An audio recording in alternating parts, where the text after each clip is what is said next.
Assalamualaikum warahmatullahi wabarakatuh.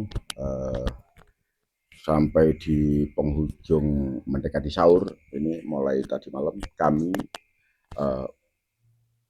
mereview kegiatan Hearing 19 Februari 2026. Tonton, pelajari, perhatikan, jangan berasumsi, karena semua apa yang kita kirimkan, kita berkirim surat, kita bahas semua dokumen-dokumen itu punya kita solum secundum data et veritas, berdasarkan data dan fakta. Oke? Kalau mau main data kuantitatif, ayo jangan asumsi, jangan opini lah, anak kecil lah. Ini kan aneh, kenapa data ini tidak mau dibuka? Itu loh. Saham milik publik, milik masyarakat Banyuwangi.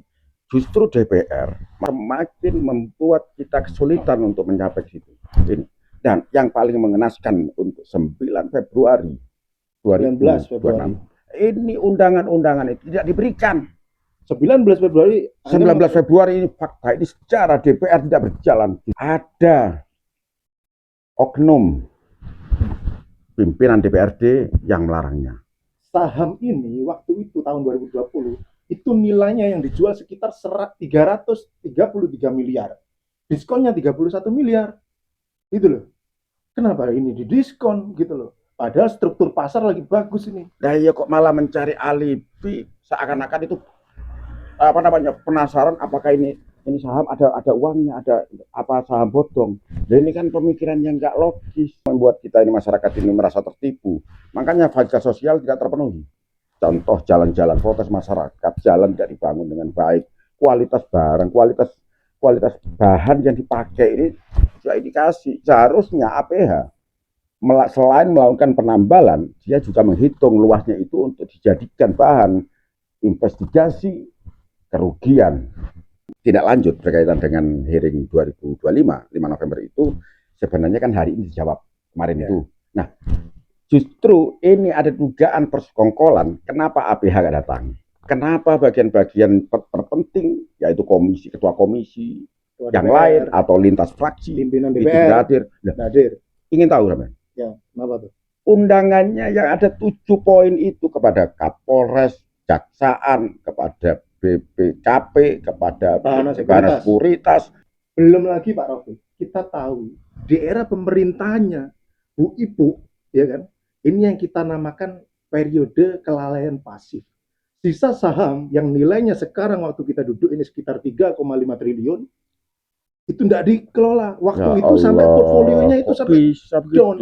Ya seharusnya DPR-nya dong berfungsi. Ini sampai rugi triliunan waktu itu. Mulai dari 2021 masyarakat betul terdampak secara sosial, ya secara sosial, ekonomi, kenyamanan dalam berkendara ataupun jalan-jalan yang seharusnya telah mendapatkan dari hasil adanya kekayaan dari bumi Belambangan. Ini nilai segitu, ini duit yang sangat besar sekali, bahkan lebih besar daripada APBD sendiri. Wow. Waktu itu nilainya tahun 2021, 2022, 2023 harusnya kan mereka itu sudah ini melihat ini untuk dikelola gitu loh, dimanfaatkan. Kenapa dibiarkan sehingga rugi triliunan Pak Rafiq? Data kita, hasil analisis kita, ketika kita justifikasi pada tahun 2025 itu, portfolionya itu sampai drawdown, sampai turun itu kerugiannya sampai sekitar 4 triliun Pak Rafiq. DPR sendiri ketika datang ke sini ngomong dia nggak tahu siapa membelinya. Ini Bapak BPKAD ini yang lama dulu yang terlibat dalam sebagai pelaksana teknis, ya. Justru bulat, malah kita yang dilempar katanya bulat di hearing kemarin.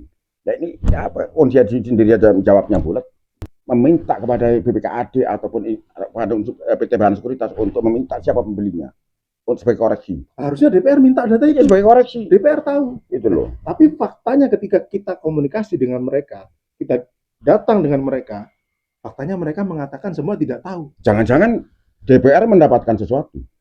Itu bisa jadi. Yang perlu publik ketahui juga Pak Rofi, di era pemerintahannya Bu Ibu ini yang kita namakan periode kelalaian pasif.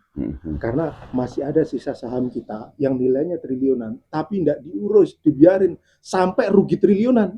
Kita itu menggunakan data itu kita justifikasi di tahun 2025 Maret, waktu itu harganya sampai Rp1.000 loh per lembar. Kita ruginya triliunan.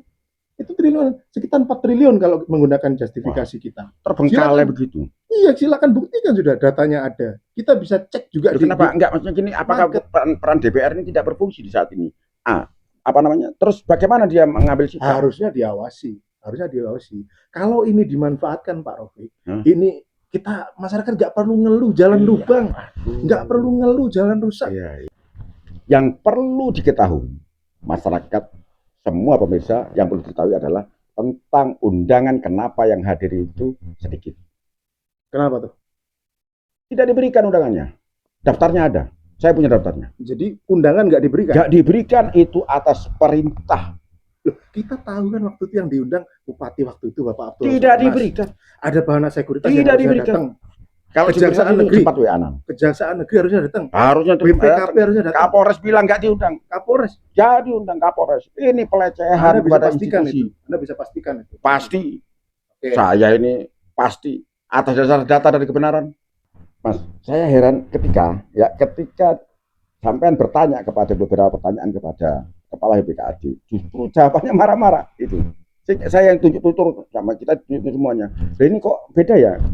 Di dalam dunia dialektika, ketika kita itu berdiskusi di ruang yang terhormat, di DPR, gedung DPR, itu adalah intelektualitas, adalah otoritas tertinggi. Faktanya seperti ini mental pejabat kita. Itu seharusnya pimpinan sidang itu mengarahkan si Kepala BPKAD itu menjawab keterbukaan. Jadi membuka apa yang diminta oleh data itu. Kalau misalkan itu nggak ada masalah, buka aja. Faktanya malah marah-marah. Tapi itu kemarin kenapa malah dipotong-potong, dipotong-potong, kita diputar-putar juga harus ke pengadilan. Malah kita dikambing hitamkan, membuat bulat. Datang ini kan tujuannya membantu, kok malah dikira mengganggu. Ini melecehkan masyarakat Banyuwangi ini namanya. Bentuk pelecehan terhadap masyarakat Banyuwangi. Kita juga mewakili publik gitu loh. Kita itu punya niat untuk menyelamatkan aset daerah.